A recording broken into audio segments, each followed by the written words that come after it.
Hello, ladies and gentlemen, and welcome to the 500th episode of The Say Report. I'm your host, Devon Decker, and joining me, my host companion, Sejan Sarowick. How you doing, Sejan? Oh, I'm doing good, man. Did I just hear you crack a beer over there to celebrate? Because I am. No, it's a Dr. Pepper. You know what? Let us open the curtain, and you may all take a glimpse behind it. I have nothing prepared for this episode.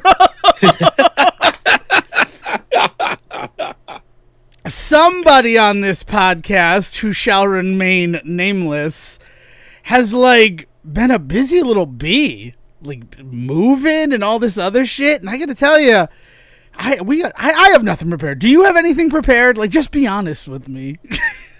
To celebrate this. What do you mean by prepared? No, I guess would be. We don't all right, for our 300th episode. We're going to record for 300 minutes, and we did a 5-hour episode of the Say Report, and that's sort of the last time you can reasonably do something like that. Because if we were to record for 500 minutes, that'd be our whole fucking day shot. Just straight right. up. But 500, it's a very large number. I gotta tell you, when we started doing the Say Report, I just wanted 46 episodes. That was what my goal was. Because every prior podcast endeavor I'd been a part of got to 45 episodes and then just cratered and ended. And so, oh, man.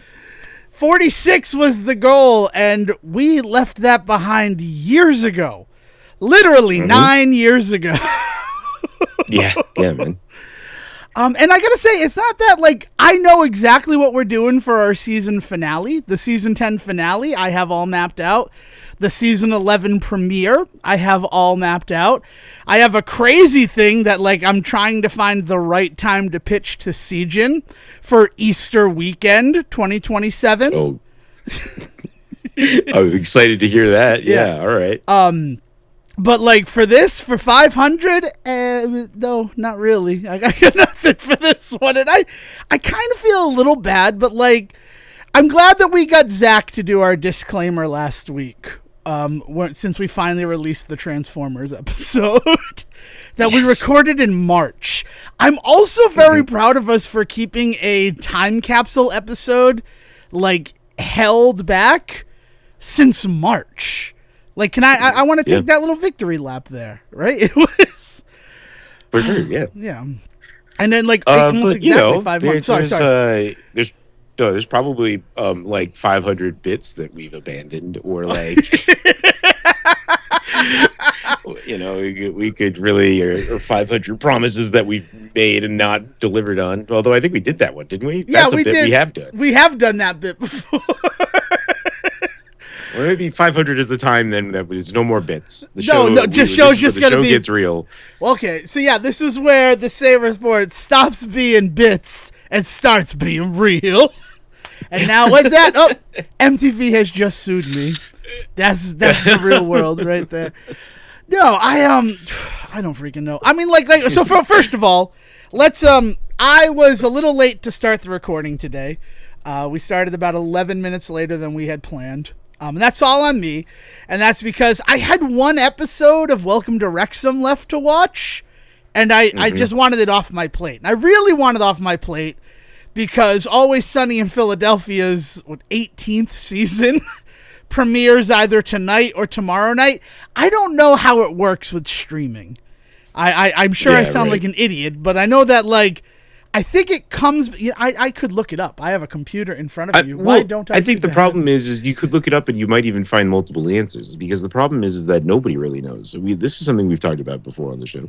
The idea that streaming, they're not clear. They're not very. They don't post announcements that are just direct about any of this kind of shit, about when a show is coming on, when a show is leaving, what the show is going to. We've had many conversations where you and I have talked about a thing with me thinking it was a movie and you thinking it was a TV series, and I'm still not sure which one of us was right. That kind of shit. I can put one of those to bed. Cape Fear was a TV series, and I have to tell you, that felt like a mistake. As a show that has talked about both the original Cape Fear with Gregory Peck and Martin Scorsese's sort of paradigm-shifting remake of Cape Fear. And I say that because most people don't know that there was an original Cape Fear that starred Gregory Peck and Robert Mitchum. Well, but wasn't there also a recent film remake sometime in the last, 10 years, too? Or maybe I'm thinking of this. Maybe my brain is just conflating. But I thought there was a film remake, and then they were doing this one with Javier Bardem.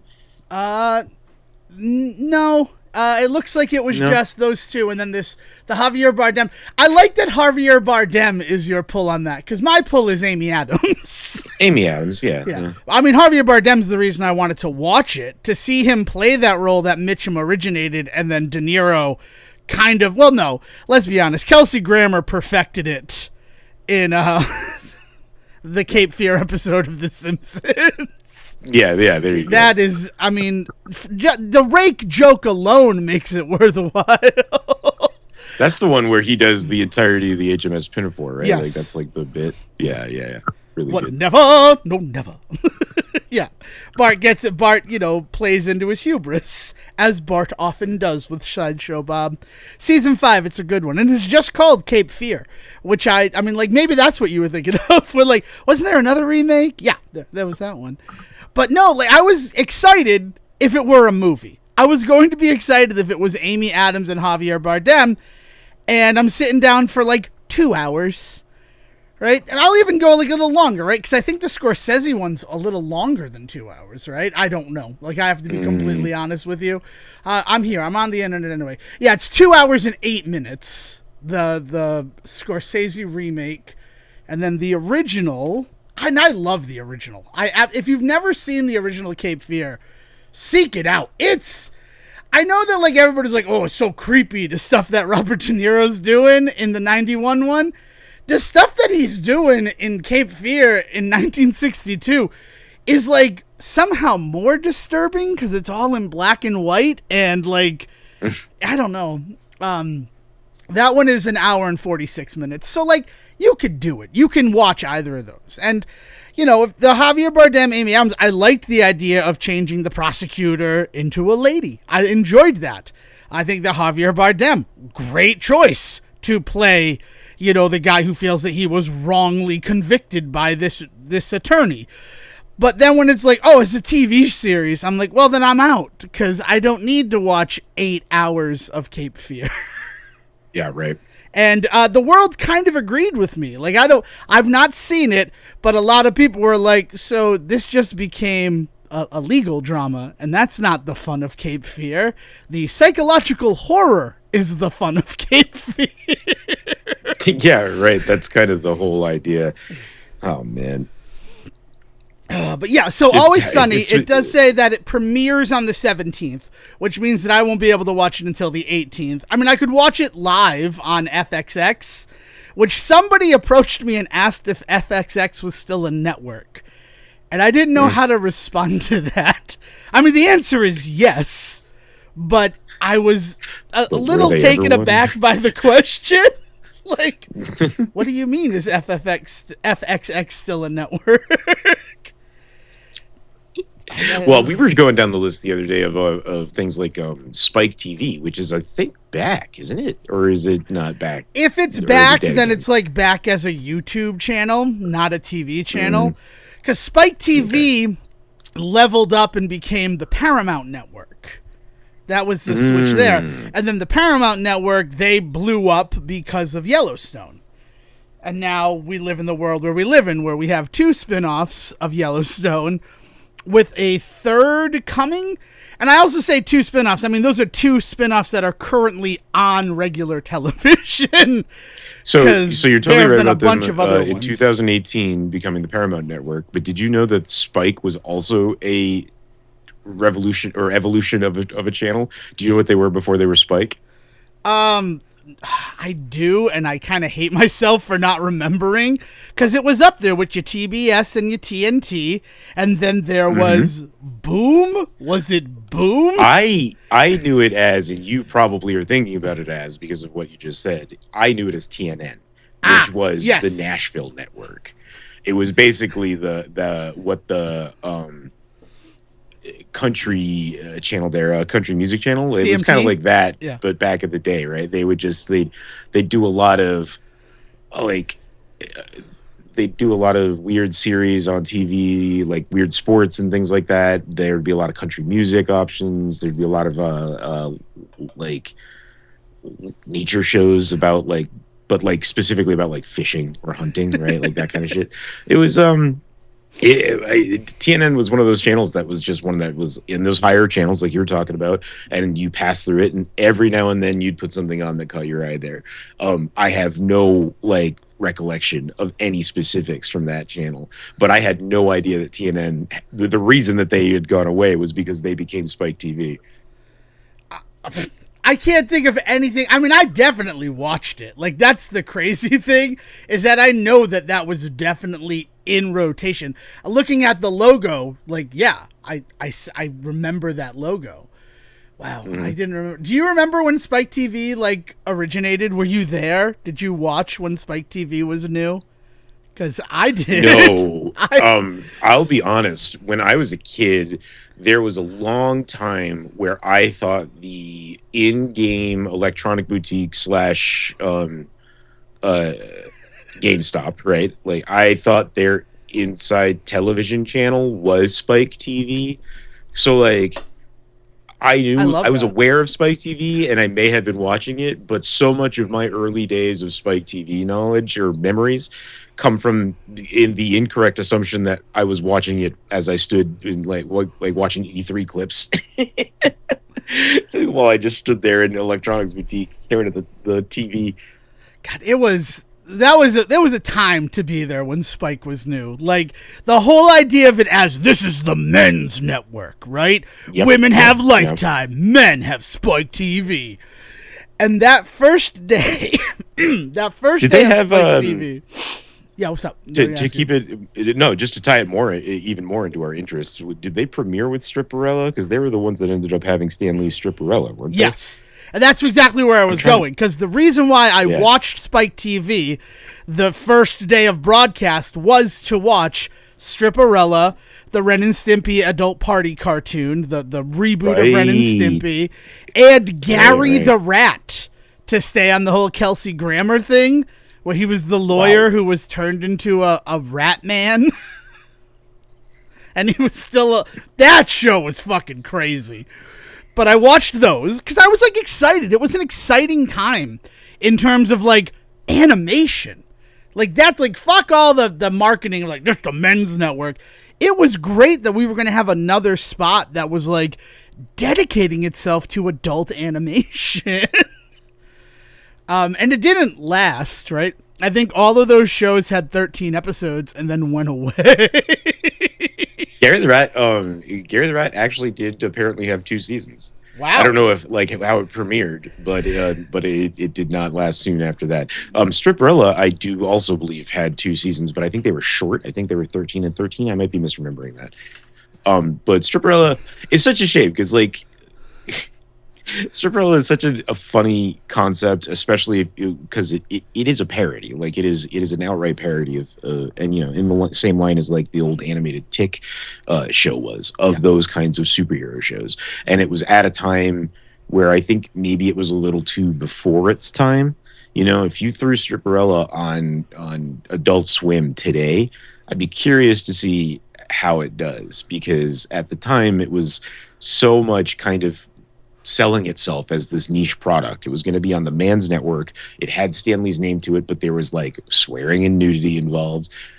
You had Pamela Anderson on there, so like it did everything it could to appeal, like purposely so, to the smallest like select few number of people as possible.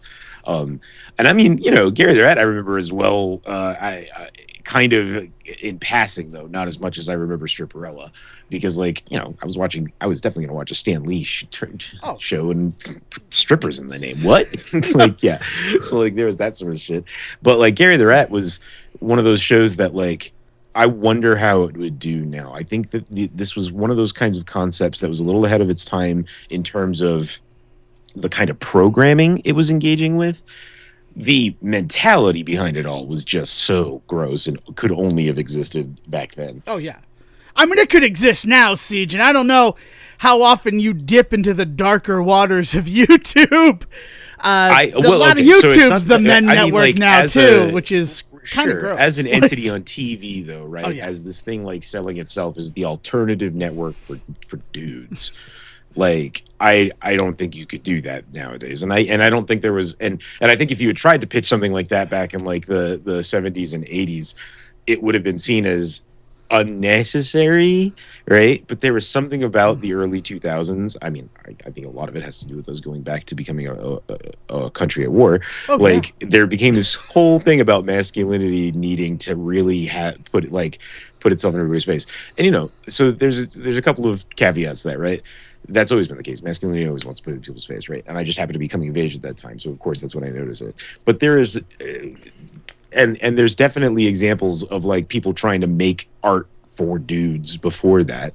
It's just this idea that, like, it was, like, hardcore pitched as, like, no girls allowed almost. Like, it was so weird. Yeah, it was the He-Man Woman Haters Club of television networks. Right? And thank you, Spanky and Alfalfa. Little rascals. But yeah, it was a weird time, but I was there. And also, after I watched those, because here's the thing. I want to talk. Stripperella was great. I don't know how many episodes of Stripperella you've actually seen, but, like, as much as it was a parody, there were some freaking incredible things that were done in terms of, like, a superhero property. The one that really sticks with me is, I don't know, I'm going to look up the episode title. Because I want to. That's what I want to do right now with the show. I need to talk about... I mean, the thing is like, you look at the pedigree on it, like, not like you're saying, like, there's so many people working on this show. Pamela Anderson's the lead, and, you know, I actually think Pamela Anderson is very self-aware of who she is in the world and is very funny because of it. So, like, I have no issue enjoying Pamela Anderson's acting in Stripperella, right? Yeah. Also, isn't she the one in Barbed Wire or something? But anyway, Pamela Anderson. But then it's right after that you have, like, Mark Hamill and, like, Joey Lauren Adams, right? Like, Dee Bradley Baker and fucking Maurice LaMarche comes in to pick up some stuff. At some point they pull in John Cryer. I am 100% sure that Tom Kenny was in one of the episodes I watched the other day. Like, that kind of... Oh yeah, no doubt. No doubt at all. But the one I like is the 4th episode, Everybody Loves Pushy, where Pushy Galore is, like, a home shopping network. Like, she made a bunch of money there. And it turns out that, like, she genetically modifies the animals to have, like, different prints in their fur in order to make her products, because she was a geneticist. And then that also meant, like, at the end of it, she's wearing this big coat the whole time. And then she takes the coat off and reveals that she has given herself 4 extra arms through genetic manipulation. And I'm just like, that's fucking comic books, baby. That's exactly, that's the exact type of shit I want to see in this. Stripperella, of all the things that have been made in our lifetimes that tried to capture the Saturday morning cartoon aesthetic, I think that Stripperella would probably be in my top 3, like, successes. Yeah, for sure. Yeah, because it just felt like I was watching. I mean, granted, there's, like, a character called the Evil Queen Clitoris. Like, right. Like, it was. Yeah. I mean, I don't know. There was some crazy shit in the cartoons that we were watching as kids, so who knows? But yeah, man, it did. Yeah. It felt real good. And then after watching those 3 things, my first experience watching The Usual Suspects was on Spike TV the night that it all premiered, because they came on after the animated films, and I watched The Usual Suspects, a film that, like, we don't discuss at all on this show, except for we have the 500th episode, like, exclusion, right? We could talk about it just a little bit, because, like, just fuck everybody who was involved in that movie, apparently. It's a difficult one, but that first time watching it with commercials, but unedited, like, it was not edited for content, so all the swearing was there, all the gore. like, that was the other thing, is that there was one of those times, it was that time where, like, if it's late enough and we give it a TVMA rating, you can play whatever you want on cable networks. Because that's when, like... Oh, yeah, no. Yeah. I mean, one of the whole things about cable when it first started was that because you were paying for it, it didn't have to follow a lot of the FCC regulations that the broadcast networks did. So that's why cable became what cable was. What happened was that cable companies bought up basically all the rights to the broadcasting stuff, tied it all together, and it sanitized cable. It didn't make network TV more open. It sanitized what cable was doing. Right. So then cable then had to think of what it could do instead. And that's when these rules, like after 9 or after 10, it could become a different channel, a la like Nick becoming Nick at Night, or Cartoon Network becoming Adult Swim, right? Or the other option is that in all of that, you wait until I think after midnight, and I think that you can basically, it's a free for all, I think, until like 4 a.m. or something. So like that's how I used to watch stuff like John Waters, what's the one all about the filmmaker? Cecil B. Demented. Yeah. Cecil B. Demented, Cheech and Chong, like a bunch of Cheech and Chong movies I saw that way. Richard Pryor's stand-up I saw that way, like on, because it would be on Comedy Central, but it would be 1 o'clock in the morning when it would come on. So it would be completely and totally uncensored. And it was, like, it was like the only way that I knew of at the time to be watching that kind of stuff freely. I had friends that also had shit that we would go over and like watch, like, Terminator and stuff at a friend's house. But in terms of me getting to just like casually take in that kind of media, I did learn eventually that if I stayed up late enough, I'd be able to do that. Yeah, it was nice. It was an interesting time. It really was. I don't know why Spike TV jumped into my head. Oh, because of FXX. Haha, I remember now. Oh, and then the thing that I was saying, right? Because I was watching Wrexham beforehand. We got off on a tangent because I was talking about It's Always Sunny in Philadelphia season 18 and wanted to be done and caught up with the series of Wrexham. We just started it this year, too. We went through all 5 seasons very quickly. Nice. Yeah. But as a result of that, I now own a Wrexham kit. It was on like hyper clearance like 2 years ago's like 3rd jersey. It's like gold and black.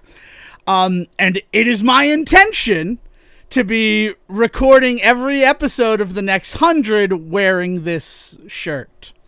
So, so like that's what you're getting from the thought. That's another thing that I have planned, right? I don't know. I just don't know, man. I mean, like I love it, if anything, for its there's no way to like hold you to it. I know, right? Like I guess I will also take a photo of myself in the shirt. I mean, I don't think I need like a newspaper, right? Like, because first of all, where would I even get a fucking newspaper? You should take one photo, and then take other photos throughout the year, but Photoshop the face from the first photo in. I like so this. It's like this is Photoshopped, but it's also a photo of you actually doing the thing. There'll be something. There'll be some fun thing. I don't even freaking know, man. I mean, like, I did not do the right thing before, like, recording a big number episode of our show. I have to be honest with you. What did you do? Last night, there was a little event on Johnson's Pond. There was live music. It's like a way for them to like pay back the like residents of the pond. It's a celebration of them. And I was invited to it. And like usually you're only invited if you live on the pond, but like I knew some of the bands that were playing. They're like, hey, you should come out. So I go out to this event, and then I'm there, and they're like, oh, and you're singing. And I'm like, oh, I'm going to sing, too. Okay, that's news. So that starts at 4 o'clock yesterday. I arrive at this at 4 in the afternoon, and I got back home. What time do you think I got back home, Sejin? At least midnight, I think, by the time you were texting me. 4 a.m., my friend. Oof. Good old 12 hours at a party. Oh, it was wonderful. It was absolutely wonderful. Big fire, just laughing, just a good time. The music was good. The coolest thing about it is that, like, the house that it's at, is like right up against the lake, obviously, because it's a lake house. But then the stage is located so that people could like come up in like party barges and pontoon boats. And there was a whole audience that was just on the lake. It was so fucking cool. But like, yeah, no, I was out until very late. I did not go to sleep until like 5 o'clock, right? I texted you when I was going to bed at 5:13 a.m. going to bed now. Bed spelt with a 3 because I'm so fucking elite. Hopefully I'm up for recording at 11. My alarm is set for 10:28 a.m. I made it. I was 11 minutes late, but I made it. No, yeah, but I mean, to your credit, you texted me and you were like, I am awake. And it was, it was a reasonable time for you to be so at that point. I mean, I'm probably collapsing as soon as we're done recording. Let's just be honest about the rest of my Sunday. I don't know. I really want to finish Diddy Kong Racing's. In addition to Golden Balloon recomp, another recomp came out. And I beat WizPig the first time. I haven't done anything in space. I think Spaceport Alpha. No, that's the name of one of the racetracks. So I have to do the like second part of the first adventure. I'm loving all these recomps though, right? I played a recomp of Symphony of the Night that made me hate the game because it like apparently there are glitches that make that game just a little bit easier that I have come to rely on. Nice. Nice. But it's been, I mean, these recompilations of games have been sick. They've just been very enjoyable to like just play them as PC executables where you can then mod them easier and like they natively go widescreen and things like that. And people put in the effort to make them good. Like I like that. I've been playing a game called Haunted Lands on Steam. I don't know if it's early access. Actually, I don't think it's early access. I think it's a 1.0 release. And it's fun. I really enjoy it. It looks like those old DOS games. You remember Monster Bash on DOS? You were the little boy with the backwards red cap and his pajamas. And it's sort of, the visuals are reminiscent of that. Like sort of like VGA style graphics, but the actual like gameplay. I've been playing as the veteran, and he just looks like a basic hunter. Like he has on the like flat cap. He walks around with his rifle. I love the guy, but there's a reload mechanic, even though it's like a 2D game, and it's a lot of fun. It's a lot of fun. That was a sexy accent you adopted there for a second. What was going on there? Like I said, man, I am running on like 3 hours of sleep and a Dr. Pepper. And like it was a party, man. There was drinking and stuff going on. Let's be honest about typing to me in elite speak, not knowing how to speak the language. I'm starting to think you might be AI. Oh no, I'm not AI. I know you are though. That was what we planned for the 500th episode. Is Devon has a conversation with an AI Siegen, and we see if anybody can figure it out. We did not expect that the AI Siegen would reveal itself as AI the way that it just did. Well, that's the whole thing, is that they want us to work in the shadows, Devon. You know what would be my favorite part about this? This is not what's happening. I need to, because of the world we live in, know that everything I'm about to say is not what is occurring. But I would absolutely fucking love it if you and I were like busy and just sent in our AI people to record this episode. Well, right, and neither one of us was aware of that, and it just happened. But see, I don't know what they call that, but that's the promise, right? That's that you can do something like that. But then you come in and what you find out is that they're going to then just like take all your shit and just, you don't have to do any more episodes ever again. Or it's like, no, I didn't want that. Or they're going to figure out some way to like make 10 other people just do your episode just in other ways. It's like when I tell you, like, I'm teasing this like season finale plan that I have that I'm very excited for. But that's kind of exactly what we're going to do. There's no AI involved. We're still, the only AI that we've ever used on this show was the Brendan Fraser song that Will provided to us last year. And I think that's and we openly were clear that what it was before we played it. Yeah, we were very obvious that like this is an AI song that Will put together. It's fun, and it's a little scary because this was all AI. Like, it just said, AI, write a song for Brendan Fraser History Month. And the AI did it. And that's scary. Yeah. Oh, man. Yeah. I don't know. But you know what? I don't even know what we were talking about. Oh, yeah. So, like, that's what I did. I went to a huge party last night and dragged my ass in at 4 a.m. And then I'm like, I still don't want to go inside. So I sat outside for another hour before going to bed. I watched the last episode of Cheers. That's what was on the Paramount Live TV 80s channel. The finale? The finale episode of Cheers was. Jesus. Yeah. And I like that one. I do enjoy that one. I really like when Sam's like, I'm not your mother, this is not your home. Which one? I was watching the episode the other day when Coach has the new girl move into his building, and he really likes her, so she comes and sits at the bar for a bit, and he's worried that that Ted Danson there is gonna steal her away. Sam is gonna steal her away the whole time. It's a good episode where he throws himself down the stairs at the end. Oh my god. Yep, and that's his move, man.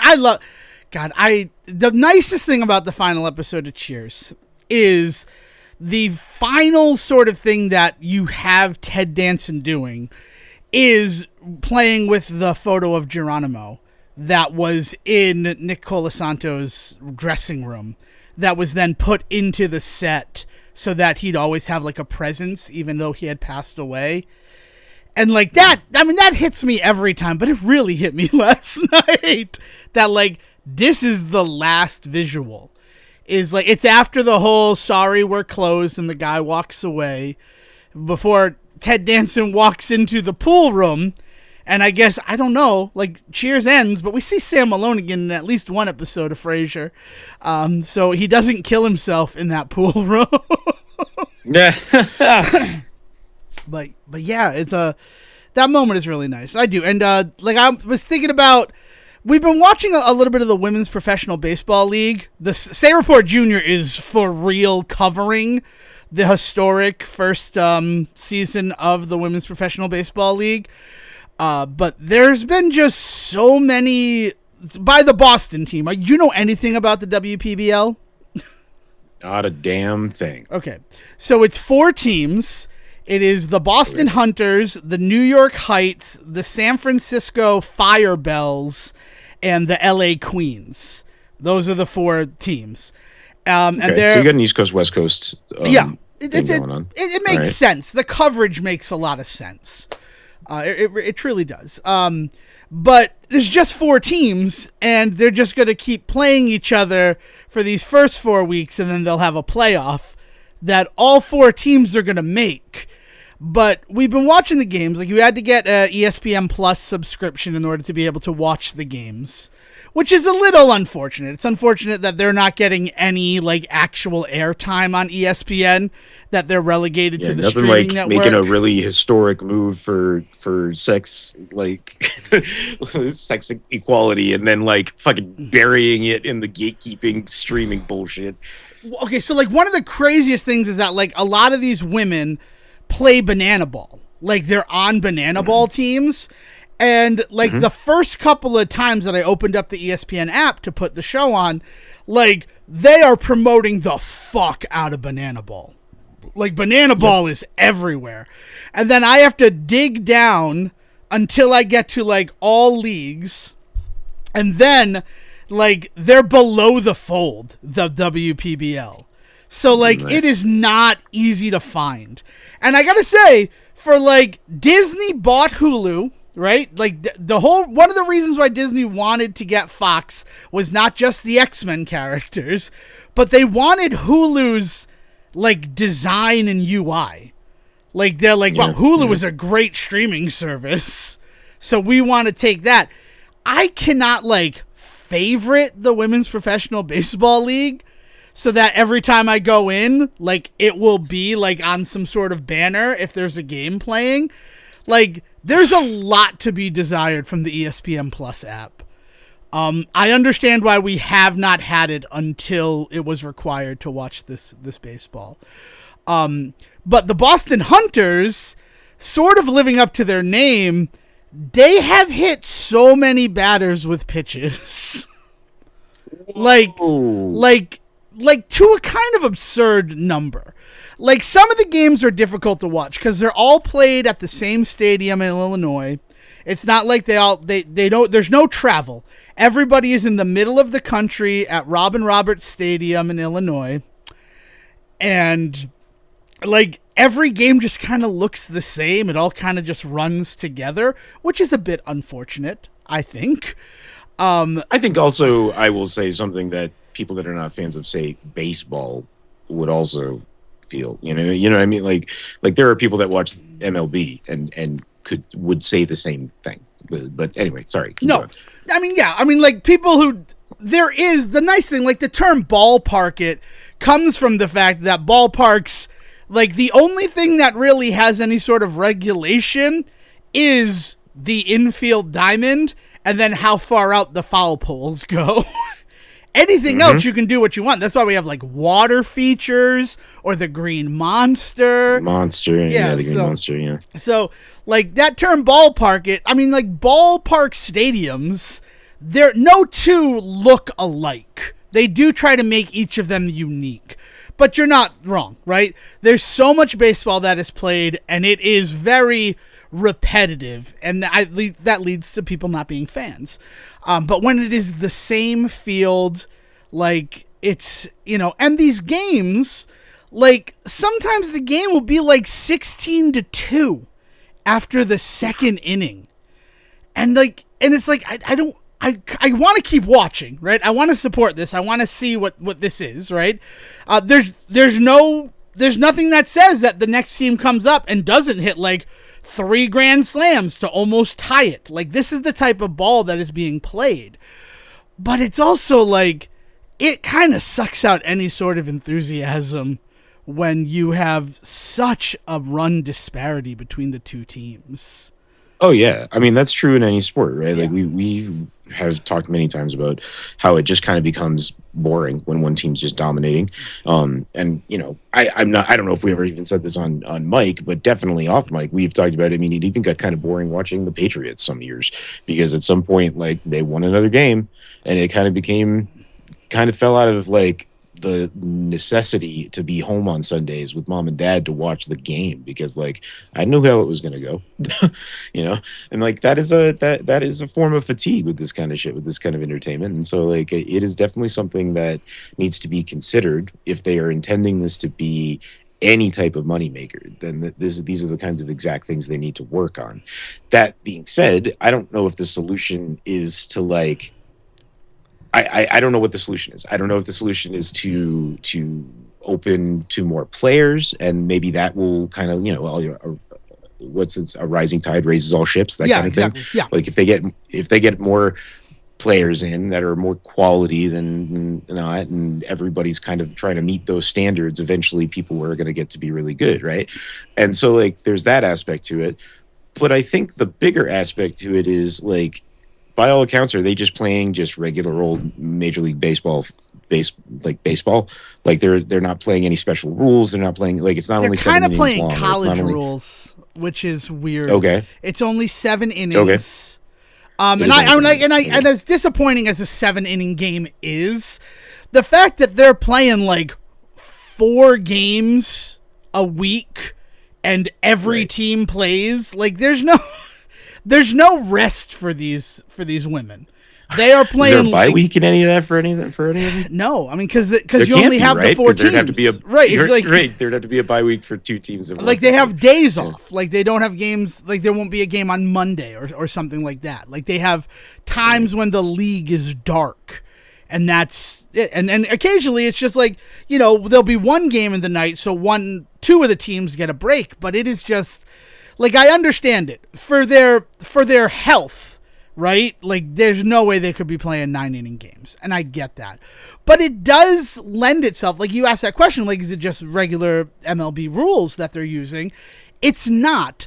So, like, weirdly, it doesn't feel the same as the show. despite it being professional baseball. Like, Right. Yeah.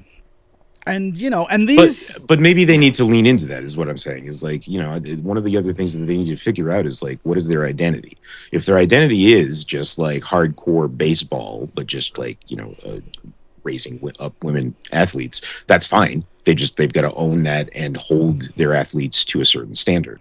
If it's if it's the idea that they are, I don't know, if they're trying to create a new game almost, like I don't want to have to say that there's like a completely different style of baseball played by female athletes over male athletes. Like that feels weird.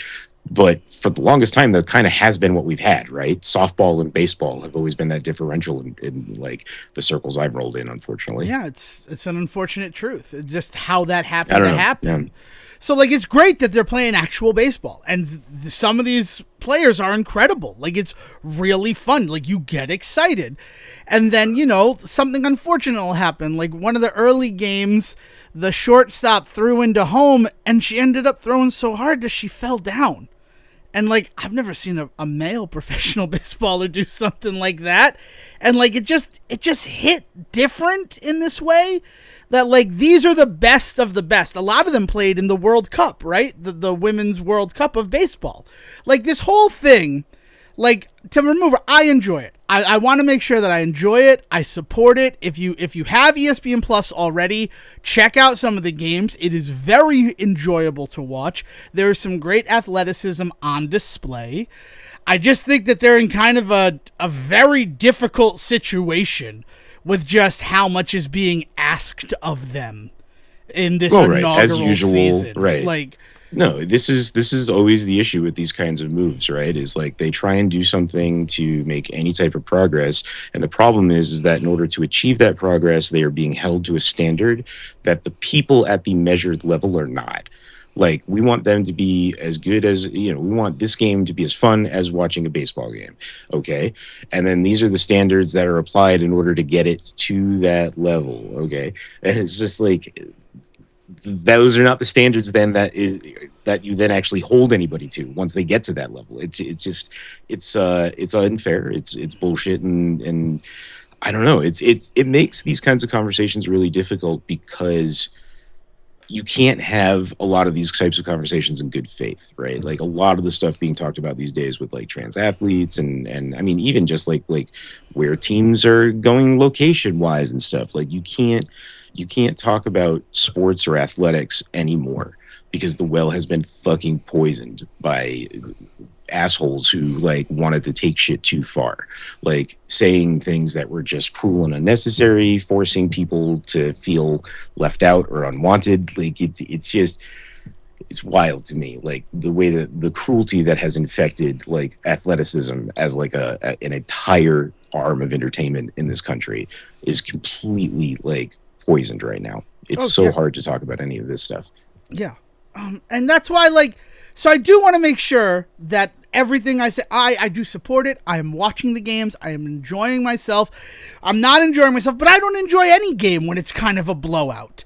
Because you don't want to, like, stop watching, right? Like, it was what my plan was like, for the next 2 hours, I'm watching baseball, right? But when it, like, when there's a 10-run differential between the teams, like, and then you're not seeing anything from that team that's down, it's kind of hard to like still be excited about it, right? Like you lose a little bit of your enthusiasm. But now, removed from that, this whole thing also feels just the tiniest bit like exploitative. Because the World Cup happened and people were all about female baseball in the World Cup. And then like the week after it ended is when the Women's Professional Baseball League started up. Like, some of these women, they were talking about how last week they just played in the World Cup final. And it's just like, that's crazy. Like, so in addition to this insane season that they're having, like, they just had a pretty intense, like, world level competition that they were participating in. And, like, those things historically are, like, scheduling nightmares. There's barely enough time to recover during those games. So then, like, we go into it, but the reason why they're doing that is because they want to strike while the iron is hot, right? It's why they rushed out all the Twilight movies. It's why we never got the end of the Divergent series, because people cooled on that series. So then they're like, we're not going to make the fourth movie, which was stupid. Like, I just need to stand and say it again. It's stupid what they did with Allegiant. They made the third movie, but there's 3 books. It's Divergent, Insurgent, and Allegiant are the 3 novels that were in the series. Insurgent is the one I was forgetting about. Yeah. So they made Divergent and Insurgent, and they did so well that they're like, well, Allegiant's a big book, and everybody's splitting up the final book in these trilogies, so we're also going to split up Allegiant. And they did that, and I think I might be one of the only people who saw that film. I have to be honest with you. Like, it was not a crowded theater when we went to go see it on opening day. And it just did so poorly that they canceled the part 2. And that is just strange to me. That, like, I could read the book. I'm not going to read the book because I tried reading it. I didn't really like the way it was written. I didn't enjoy it. It wasn't like when I read The Hunger Games. It was like, oh my God, this is written excellent. So, but yeah, so they are trying to strike while the iron is hot. And, like, the other thing is, it's so, like, this is the historic first pitch. That was the historic first walk. Like, that first weekend, if they were making a quarter every time they said historic, they probably cleared like $1 million. And it just and I get it. I understand it. It is a historic thing. But I feel like the hardest way to make history is to try, if that makes any sort of sense. Like, well, the most cringiest, at least. Yeah. I don't know. So, like, that was... And they have people who played in the women's league, right? Maybelle, she's 99 years old. She's in a wheelchair because she broke 4 ribs. She did one of the, the ceremonial first pitch. She pitched better than, like, any of the other people who were there. She's a real spitfire, and it's awesome because she actually played the baseball that we saw in, like, A League of Their Own. Like, that's cool. Like, that is a very cool thing. It's been, like, 70 years since there's been a professional women's baseball league. So, like, there's some really cool stuff going on. But from, like, a marketing standpoint, taking out the entertainment value and the thrill of competition right there. From, like, the money side, it just does not feel clean in any way, shape, or form. And, like, I've had that conversation with people, and they're like, yeah, you should also look into the people who are managing the league. And I just can't bring myself to do that right now because I want to enjoy the games. I don't want to get turned off because of that, because that's not fair to the players, right? Like, this is a huge opportunity for them to play professional baseball. And it's just been a weird sort of situation. I didn't think I was going to talk about it on the show. But what'd you say? It's all clown shoes? Yeah, it's all fucking clown shoes. I mean, like, it's ridiculous because the fact that it needs to be a big deal sucks, but it does. It's 2026. We live in this world. Like, that kind of conversation doesn't help anyone, right? Mm-hmm. But, like, from there, it's just there's no clean option, right? There's no nice way to put it that's going to make everybody happy, and we don't like that anymore. Like, as a people, like, we just don't. I don't know. I say let everybody fucking play together, because if you got the talent to be in the room with somebody, like, it doesn't fucking matter what the makeup is. You should be in the room with them, right? Like, you should be on that level with them. I want to see people play baseball that are good at playing baseball. I don't give a shit, you know. And I don't know. The WNBA has been, like, really fun to watch lately, but you know, for a long time, like, the WNBA was, like, kind of this, like, dirty little secret that the NBA kept. Like, they were like, oh yeah, in this thing. And it's like, but now they're really trying to push it. I think specifically because of some pretty interesting rising stars like Caitlin Clark and Angel Reese and stuff, right? But like watching it kind of find its footing has felt good. Right. And so I guess what I'm saying in that regard is I hope that we get to that point with this Women's League of Professional Baseballs. That's what it's called. The The Women's WLPB? Professional Baseball League, so Oh, WPBL. WPBL. Yeah. WPBL. Yeah. Yeah, I do too. And honestly, WPBL, but, I would also be okay with everybody just competing together, but it would need to be a separate league. Like that's the type of thing. Like I understand that, like, this whole harmony thing. This goes back to an episode of The Good Fight. It was like, God, season 5, maybe, I don't recall. But it was about swimming, and the whole thing was that they believed that one of the female swimmers was trans, that she had been born biologically a male. And she was not, right? But everybody said, like, look at how she's built and all of this. So they were suing to not allow her to compete. And that was a hard episode to watch because, like, the ultimate thing is that, like, genetically she had like the XXY chromosome, that whole thing that was a huge scandal in the Olympics in like the 80s and early 90s, that like female competitors just had like this chromosomal thing. And then because of that, because of the rules of the swimming in The Good Fight, and I don't know if they're real or anything like that, she was disqualified from competing because genetically she had an advantage. Wasn't that one of the many various stories going around with what was going on with that boxer in the Olympics? That woman boxer in the Olympics? Yeah. Yeah. So, I mean, I say a scandal from the 80s and 90s because that's when I, like, remember it. Like, I remember, like, what's it? Oh, my God. Not pop culture. Oh, my God. We had to do, like, cultural things that were currently going on. Current events. I cannot believe that current events is a term that I just forgot right now. Apologies to every listener, but mostly to Sejan. I'm sorry, my friend. But yeah, hold on. I'm bringing up the Good Fight because I wanna make sure that I give the proper for this whole thing. But after watching that episode, like, it sucked. We're like, that sucks. That's not fun. That's very disappointing. And I looked into like the fastest female, like, swim times against the fastest male swim times, and like it's like 10 down. Like, there are 10 male swimmers whose times are faster than the fastest female swimmer, and it was just such a disheartening moment for me. Because, like, yes, I would love it if everybody could just compete. Everybody who's good at it gets in together. But, like, that is a huge advantage.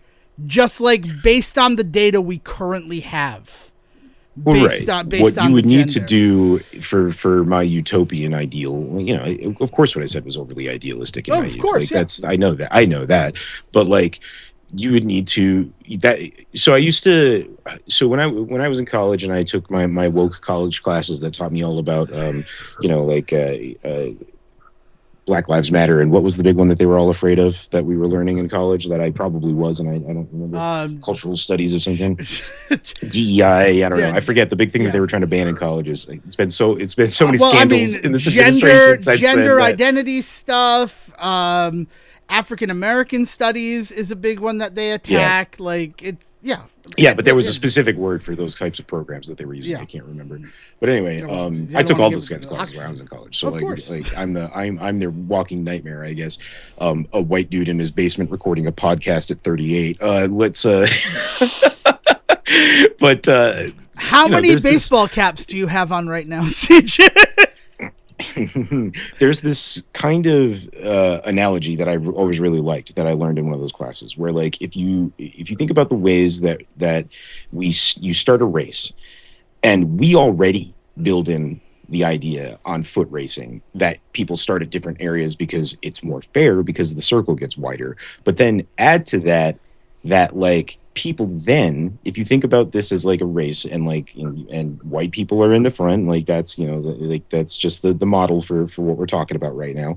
Like, you have this race of people in the front, you have this race of people in the back, or you have men in the front, you have women in the back, whatever the otherness is that you're tackling. You think about the idea that what is going on is they're not just a couple of feet behind you just to make up for the larger circle. Like, they're miles behind you because they haven't had the education experience, they haven't had the opportunity, they haven't had the support systems in place for them to try things, new things, and do new, work with certain people that maybe they need to. So like if you're talking about in sports, like trying to find like equal footing for somebody, there are so many things that you need to go and correct in order to make that happen. Oh yeah. Because it isn't just like the moment that an athlete comes in and they audition, whatever the fuck they call it, try out for a show, oh my god, try out for a team. There you go. Yep. Like when they come in and try out for a team, like in that moment, holding them to the same standards these days in 2026 is no, you can't do that, because we do need to talk about how there's certain ways in which you need to caveat things, you need to couch things, you need to give context for why. But ideally, those two athletes coming into that room would have had all of the same equal opportunities before they got there. Right? Like that's what you would want to see. So like, I do believe we need to fix stuff in women's sports. I do believe that we need to look into like protections specifically from like coaches and like stage moms and shit. Like the kind of protections that we need to be looking at, the stuff that's actually going to protect people in those are not like the one-off like trans athlete that they may never even face because they're in like opposite like fucking ends of the league or whatever. Like there's this whole idea that like all it takes is one person somewhere along the line to say, I don't like this, we're gonna sue, and the immediate reaction is to just ban, right? And so there's no consideration of like any of the actual facts in that conversation. It's impossible to win on facts alone. I don't know. Yeah. It's an impossible discussion. It truly is. It's because like you, as much as you want like parity and everybody to be on equal footing, it's not going to happen. Like there's always going to be those right. That's what Moneyball is about. That's exactly what the Moneyball is about, is that the teams in the MLB who had more money could build squads that, kept them winning. It's exactly... Right. Yeah, it's So to go just back to the Good Fight episode, it's season 4, episode 6. The gang offends everyone, because they had a fun thing where their titles would like ape other shows every season, and season 4 was their Always Sunny in Philadelphia one, which that seems fun. That's just kismet, sort of serendipitous. I did not plan that. And that's also a hard episode to watch because they're representing a person who didn't qualify for the Olympic team, who is suing because they believe that their spot went to a trans athlete. And that aired May 21st, 2020. So like that's only 6 years ago that they're like, because the Good Fight was the whole, it's Paramount Plus exclusive series. It's a continuation of The Good Wife. And their big thing was, we're going to be tackling the problems that are going in our world right now. It kind of reminds me of The West Wing, and the way that The West Wing ended up being this idealized, what if George W. Bush had not won and we had a Democratic president right now? Like, The Good Fight was, what if we actually stood up in the face of everything that's happening in the nation? I don't know. And Gary Cole being married to Christine Baranski's character, and him in The Good Wife being like a Republican and a gun advocate, and the way that they explored their relationship in the wake of Donald Trump, and like, did you vote for him as a Republican? And there was some good stuff. That was an interesting show in terms of like the weird pantheon of Paramount Plus series. I really did enjoy The Good Fight. It was a good time, but like that episode I always think of because I remember being like, okay, so let's see if there's a quantifiable answer as to why it would be bad to have a, born male athlete competing against. And like, just looking at those scores, like, I'm just like, that hurt. It hurt. Because it hurts when the evidence supports the shitty narrative. Right? Mm-hmm. When like the people who like sound like idiots have like the evidence on their side, that really fucking sucks. It absolutely sucks. Well, it's because you gotta. It's one of those things where you have to remember that like you're not asking for the opposite of what you're asking. You're just asking for like facts, right? Yeah. So it doesn't really suck to get that information because it's information, and that's Right. good. Now that you know that, what you do with that information is what's important. And the problem is right now is the only thing that we're doing is punishing people. We're not doing anything to like create a solution. Like, why are we not looking into the idea of like maybe more diverse leagues out there? Why are we not considering that maybe we let them play in this league instead of that league or something? You know, like there's all of this stuff going on with trying to make sure that like people stop doing but like what the fuck, are these kids just not allowed to experience a life, right? Like they're not allowed to do a sport, be on a part of a team because of a biological thing that they are that they gambled into when they came into this world is wild. Yeah, it really, I don't know. And you know what the last thing is, and I'm going to say this, the people that I have like discussions about female sports with, who like, they break it down into like, they're all so attractive. Because, like, that's not what I'm wanting. Okay, that's weird. Oh, that curling team. Ooh, I'm just like, what is happening? I liked watching the curling because I like watching curling. I wasn't watching. I mean, like, as somebody that sat around and happily ogled like Gronkowski, I'm not going to act like that doesn't happen. You know what I mean? Like, yeah. Like, there's an entire Family Guy joke about Lois and Meg spying on Tom Brady in the shower, right? Like that kind of shit. You so wouldn't know what to do with it if you got it, Meg. Right. So that is a part of it.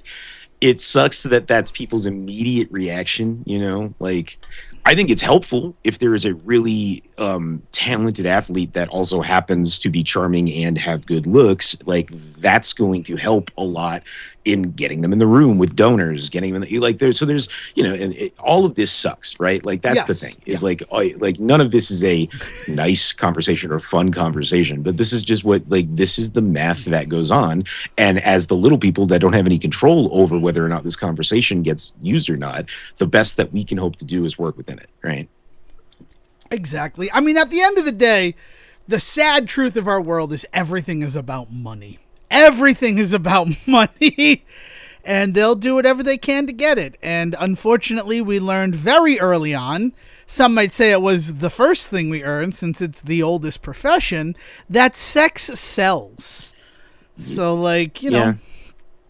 Yeah, that's definitely an aspect. But, well, I mean, think about the XFL. One of its biggest selling points was like the half naked cheerleaders and stuff, right? Yeah. It's to the point where I think they make that joke in basketball, right? Yeah. Where, with all the cheerleaders, but then of course the fairies have all male cheerleaders. Stupid movie. Good satire, though. Very good satire of what was going on in the sports world at the end of the 90s. And also, Parker and Stone were just actors. So, yes, they did some improving, but, like, that's not their movie. And I feel like they would want us to take the time to remind people of that. Because I know that they don't like being like, oh, yeah, you're the basketball guys. We also have a Tony. But, yeah, we're the basketball guys. Have they EGOT'd yet? That's a really interesting question. I don't think they have an Oscar. I'm pretty sure they don't have an Oscar because their only real nomination they were nominated was for Blame Canada. Yeah, and that did not win, and it should have won because that was awesome. I mean, Robin Williams singing Blame Canada at the Oscars was so cool. Oh, goodness. All right. Well, now that we've had all this fun that we've... you know what? We are celebrating our 500th episode in this episode that kind of feels decidedly unsay report, just in some ways. I just like how serious the first hour of this has been. I'm going to be completely honest with you. While still having some laughs along the way. But our little sister podcast, Say Report Jr., they started back up this year. And they're going to be celebrating their 130th episode. That's going to be releasing this Friday. And I like that. I like that they're taking the time to celebrate their 130th episode. That does make me smile. Now, they count very differently than us. Like, they have their version of time capsules, which I think are like hot topics, or is what they call them. They don't count those in the 130. Which, like, imagine if we didn't count our time capsules as actual episodes of this show. I feel like that would be insane. like, not to critique or anything like that, but I was listening to the last episode that they recorded that released this past Friday, and Dale called me out on it because she wanted me to share my thoughts about one of the Paw Patrol. And the Paw Patrol Dino movie came out. How's that doing right now? I have Box Office Mojo open.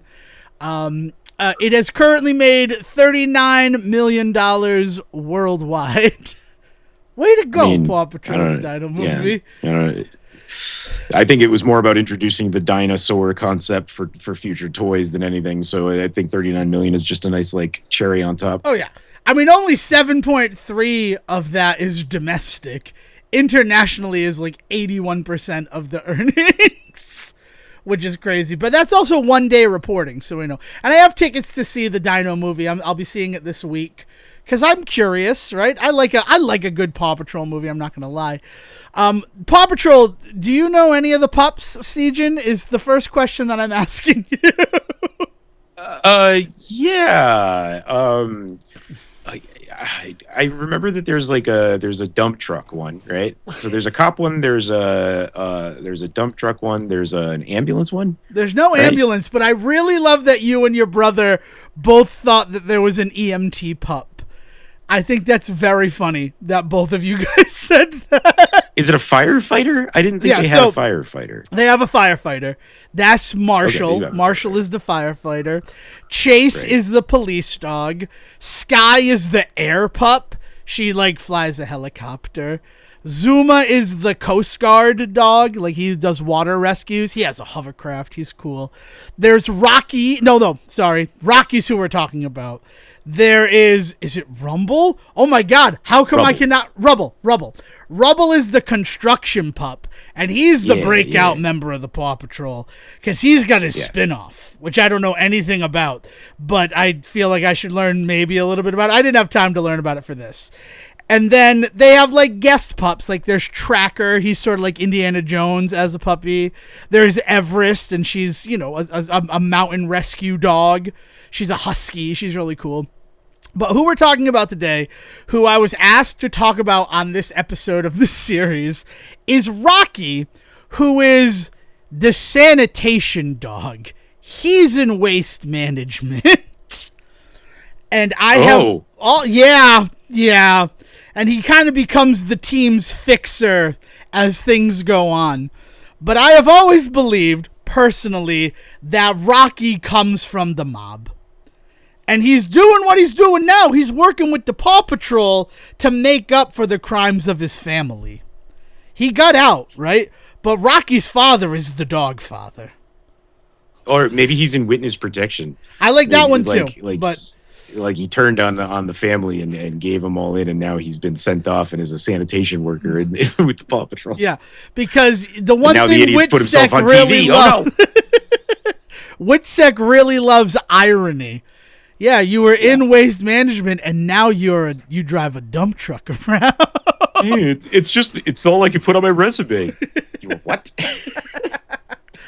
Oh, goodness. But yeah, so I do believe that Rocky had a hard life, that he was raised by his father to go into the family business, and then he decided, I can't do this anymore, so he dedicated his life to that.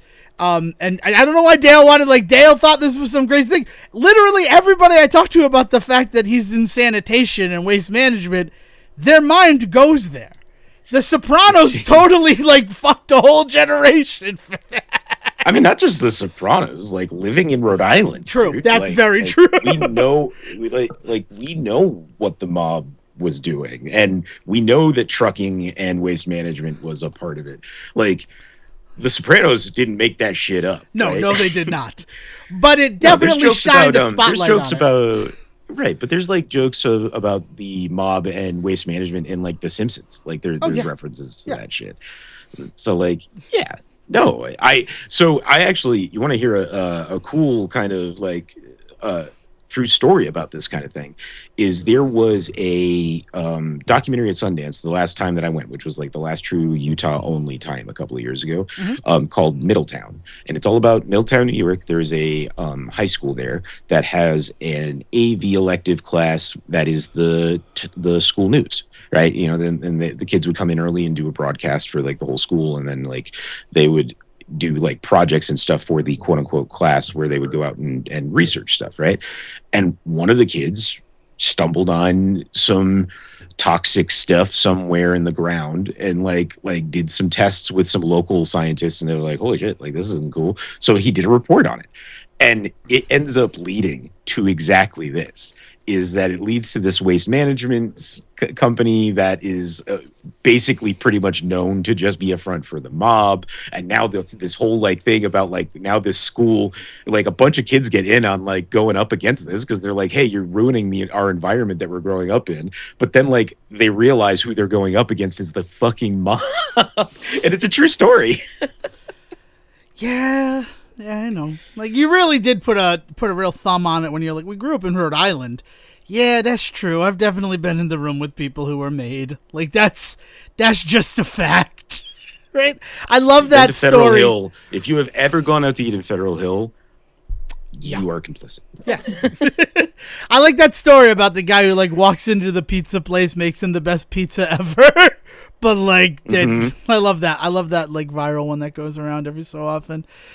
But yeah, and also like his name is Rocky, and as much as we all remember Rocky Balboa as the guy who's a good boxer, he started out as an enforcer for the mafia. That's a big part of Rocky 1.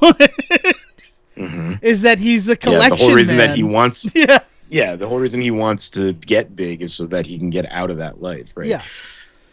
So yeah, he's named Rocky. He's in waste management. I don't think that he is currently mobbed up, but I believe that he comes from a mafia family. That is my 100% belief about Rocky and the Paw Patrol. And I think that they're cowards, Siege, and I think that they're never going to explore that.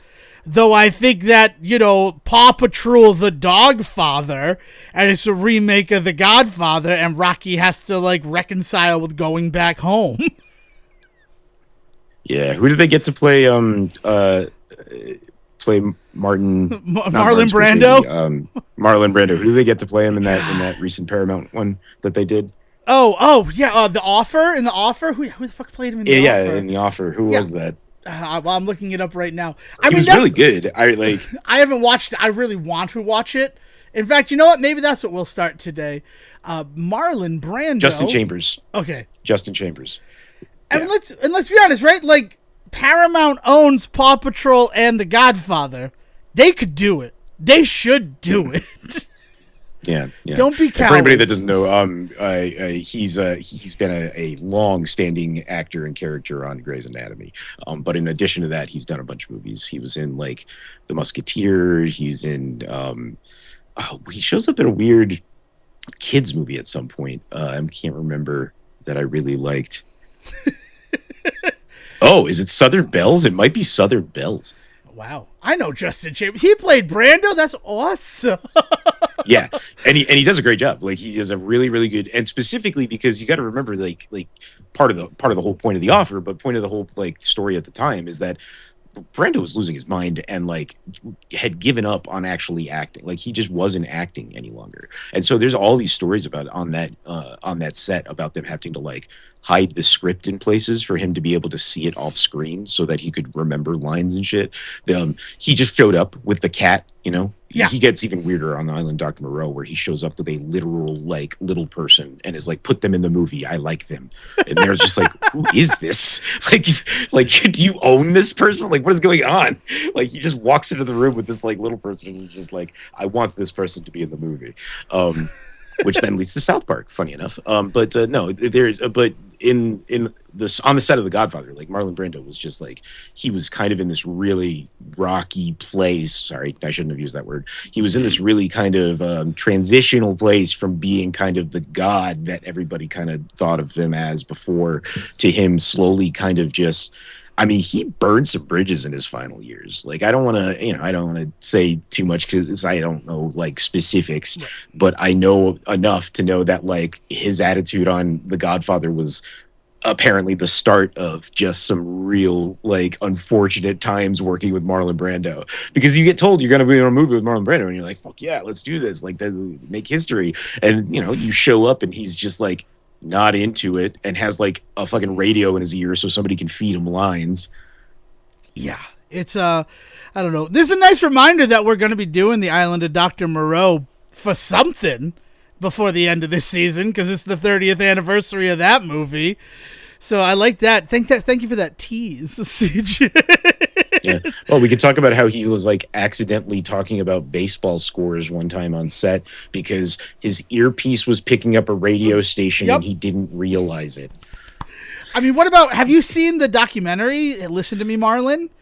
That's like he was recording almost every conversation in his whole life, and they got access to his recording library, and they put together a whole movie that is using those recordings. Interesting. And that was one of the, like, I don't know if we've ever seen anything in the screening room at the Bowtie Cinemas up in New Haven. I know we've seen movies in New Haven together, but I don't know if we've ever been in the 21-seat house together. We should, the next time you're eastward bound, that is something we should probably try to see. Because it is a insane experience to watch something in this. It's literally a screening room, but it's at a multiplex, and the stuff that I've been able to see there has just blown me away. Like it's where I saw Friends and Romans, which is a movie that I think of. It's kind of like My Roman Empire is the film Friends and Romans. Nice. God, that movie is freaking 12 years old. It's so good. I want to watch that. I want to watch so many movies after this conversation today.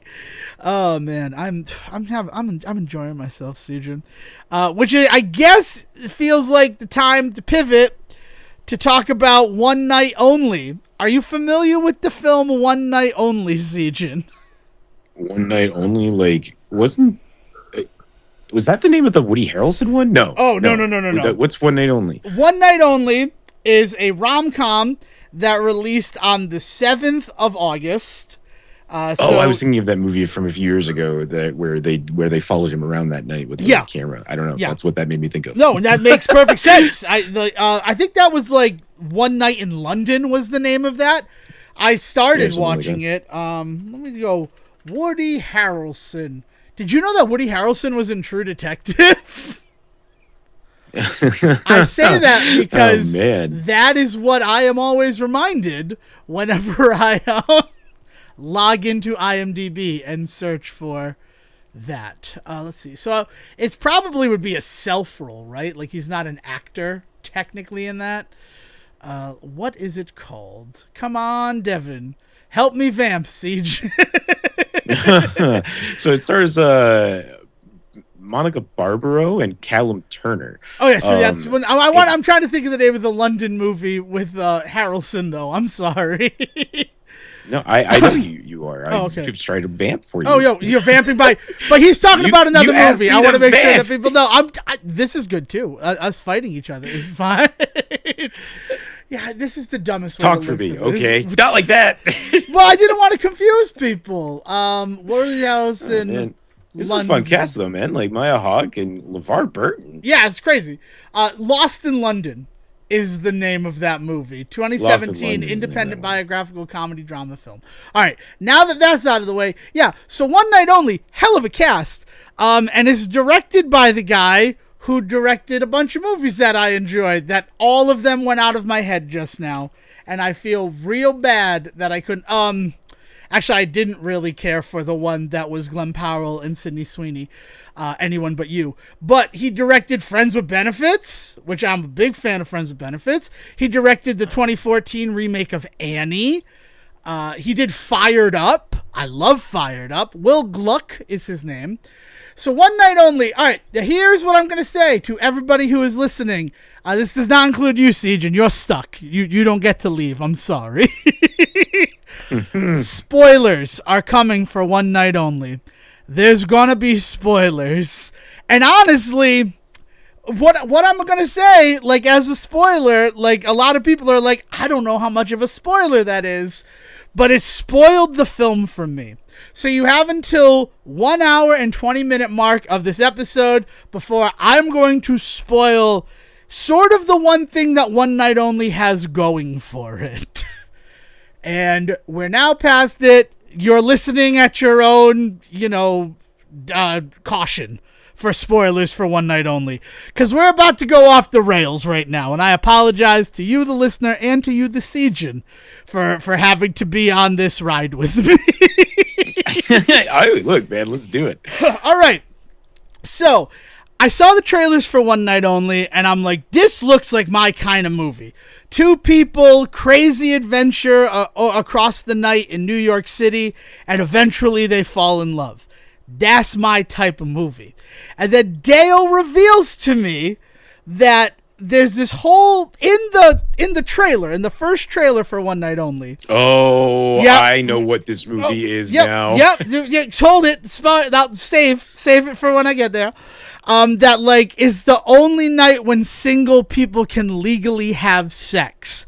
Now I thought that they were like talking about Valentine's Day, right? I did not think that they live in a world where legitimately non-marital sex has been outlawed in the country. It's like The Purge. August 7th, from 7 p.m. to 7 a.m., single people are allowed to have sex. Other than that, they cannot have sex. Why are you confused? I'm so confused. Okay. Why? Like, what does that, like, it seems like putting a hat on a hat. Like, why not just make it that the two of them have not gotten laid in a while? Like, it seems like it's just a very contrived idea to make them, like, is there something specific? Like, are they paired up or something on this one night? Or no, so they meet each other this one night. Again, here are spoilers for One Night Only, because I'm going to go. First of all, before I talk about the film anymore, I want everyone to know that prior to seeing this film, on Wednesday, I wrote 1,354 words worth of theory about what the world was going to be. Like, honestly, outlawing sex, outlawing, like, non-married sex. How, like, I'm like, when did this happen? How did this happen? How did this occur? And, like, my first thought was that, like, well, Ronald Reagan or George H.W. Bush. Reagan and the Puritanism. But that would also require Ronald Reagan to admit that AIDS existed. And I think that's, like, a bridge too far for your fantasy rom-com where, like, non-married sex has been outlawed. Because, honestly, that would have been the platform for it, right? Is that we have this epidemic. It seems to be spread via sex. We're making it illegal for single people to have sex. Like that would make sense. But since I could not see Ronald Reagan or even George H.W. Bush admitting that AIDS was an epidemic during their presidencies, I went further down the timeline to when would logically make sense for such a mandate to pass. And I landed squarely. This is all theory. This is all from my head right now. I feel like I need to say that because there are a lot of times where I share theories and people think that that's what happens in the movie. None of this happens in the movie. This is all theory that I pre-wrote before going to see this film because I was trying to think of, like, how are they going to make this world work, right? So I figure for it to be normalized, for it to be a thing that, like, everybody's just okay with, probably like 2 generations will have to have passed, right? for it to be a thing that everybody's going on. That put me at the end of the 90s, and I landed on the Clinton-Lewinsky scandal. And that the whole, like, thing of that is that she was single, right? Miss Lewinsky was single.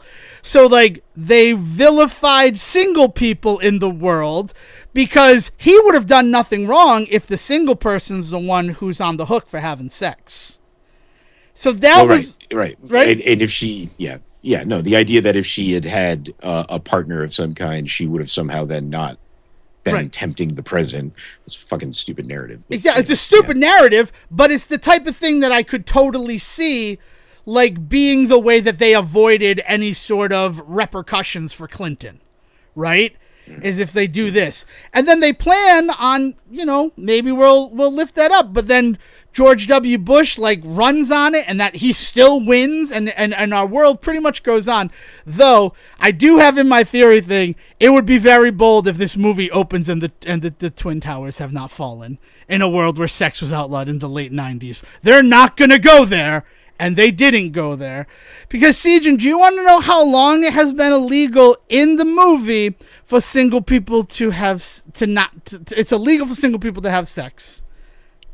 I mean, this is so weird. I don't understand why you would put this, like, Purge-esque, like, time clock on it, because now I'm sitting here trying to enjoy a romantic comedy thinking about the Purge the whole time. And if I'm not thinking about the Purge, I'm thinking about the idea that these people are going to be, like, hunted by the police, presumably, if they decide that they love one another, is like, you know, they decide that they want to do something outside of this night.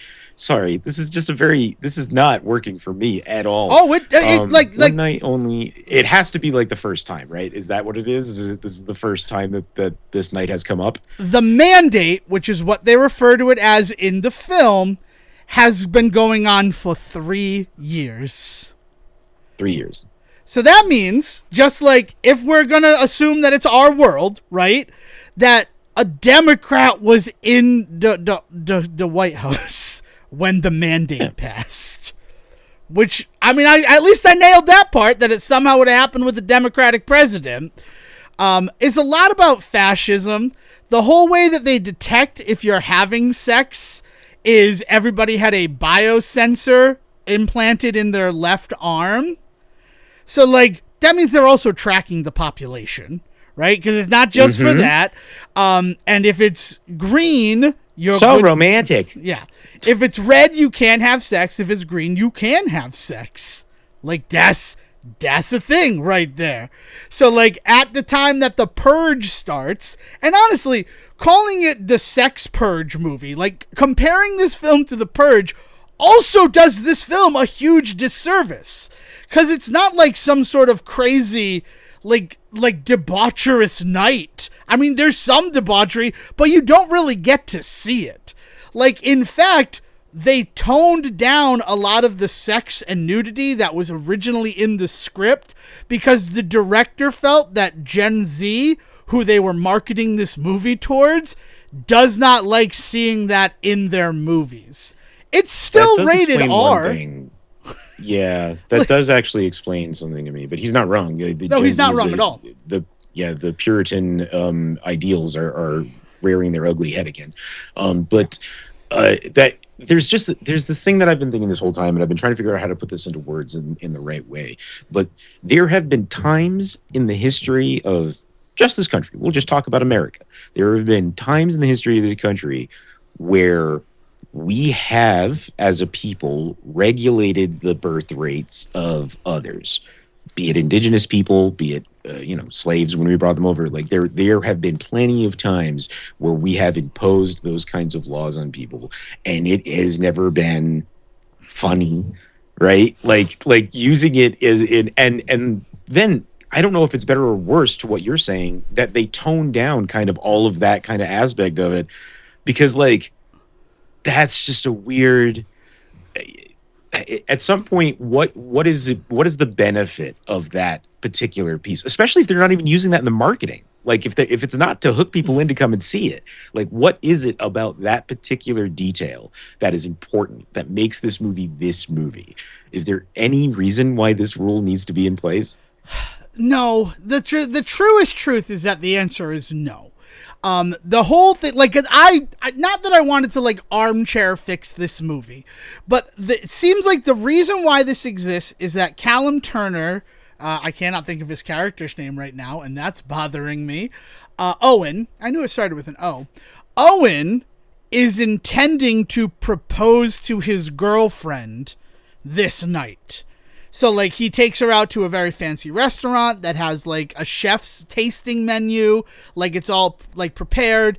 And it's, like, they were eating at 6 o'clock so that it ends with him proposing. And then 12 hours of sex. Because being coupled also doesn't mean that you can have sex. Because that little sensor, it tracks the dopamine.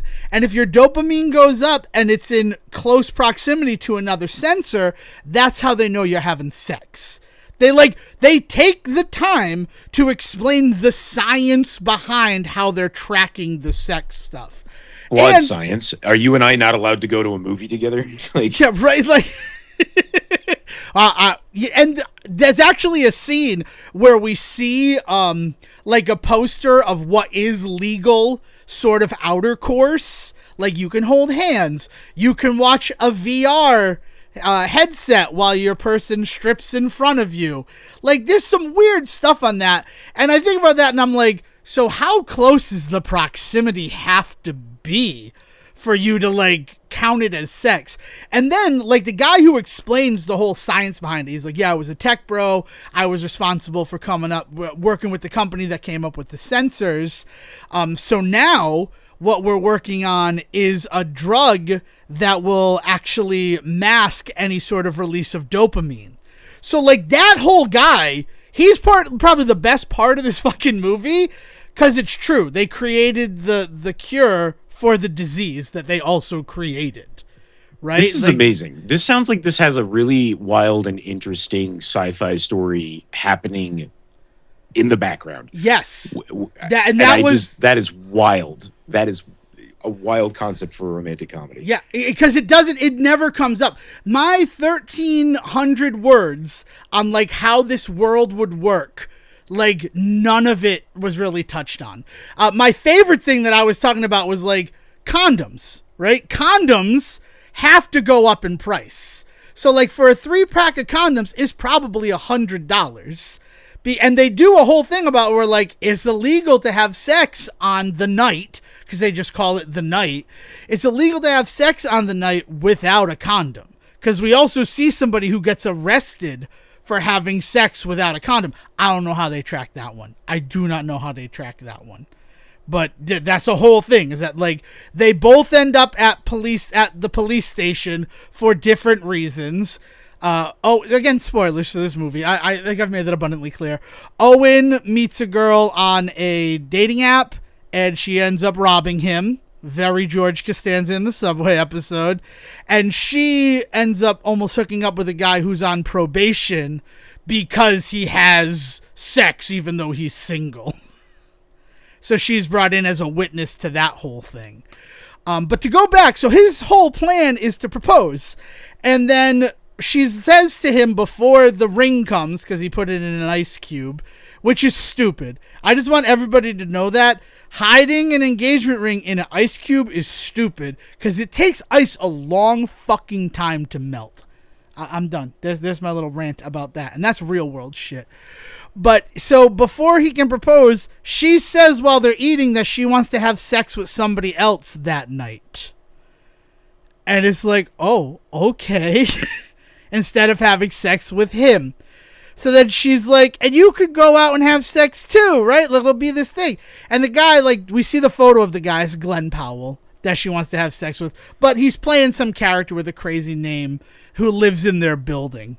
So then he is essentially out there, kind of hall passed, told to go have sex that night.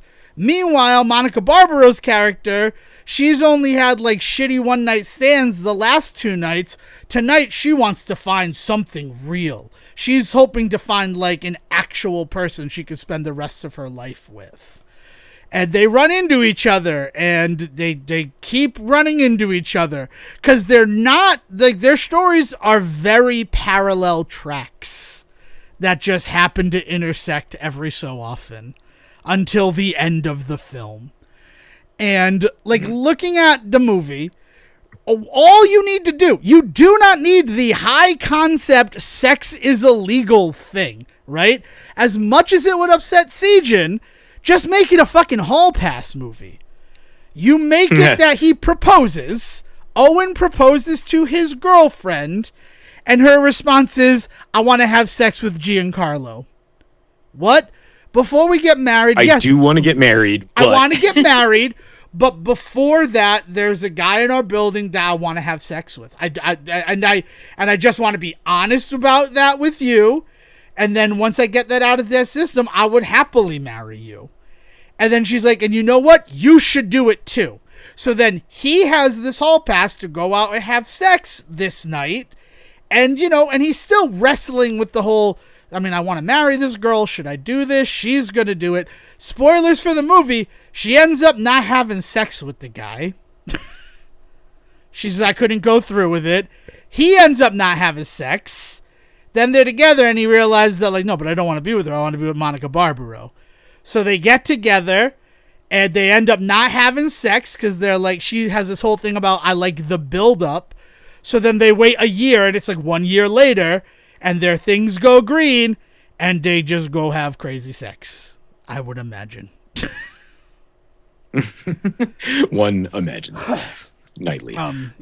So yeah, right. It was just such a weird movie. Like, it was just like, and again, like, I blame myself. I blame myself because I put insane levels of expectations on this film that they didn't do anything. Like, do you know how much money just Church and Dwight, the owners of the Trojan brand, make annually? Each night? No, annually. Like, no, in our world. Annually in our world. Do you know how much money, like, Trojan, like, makes in a year? It's got to be a $2 billion industry, right? Because they're not just servicing America. They're servicing the whole world. Yeah. It is a $6.2 billion industry. 6.2, yeah. Yeah. Lowballed it. Yeah, right? So apparently the guy that wrote this is a guy that basically does a bunch of children's television. The most adult thing I think he's done was he wrote Fastlane for a bit. That Disney show about the talking car. Oh, sorry. Yes, I'm sorry. I was thinking he worked on Turbo, right? As well. Fastlane. As a writer, he is credited under things like Pupstruction, and Charlie and Mr. 2, which looks like it might be a cheap kind of webtoon that probably hooked kids for a while. No, he was the writing coordinator on Don't Feed the Troll in the Netflix series Turbo Fast, which is the snail from the film Turbo animated. So I guess he did at some point extend a finger out and touch Turbo. Yes. Yeah, I liked Fastlane. That was a good show. I never finished it because it was a little weird. Yeah, so I don't know. Weird. Yeah, I liked it. Nate Torrance as the car was a good casting. I love Nate Torrance. So I don't know. And also, by all accounts, Will Gluck completely rewrote the screenplay when he came on to direct. I don't know.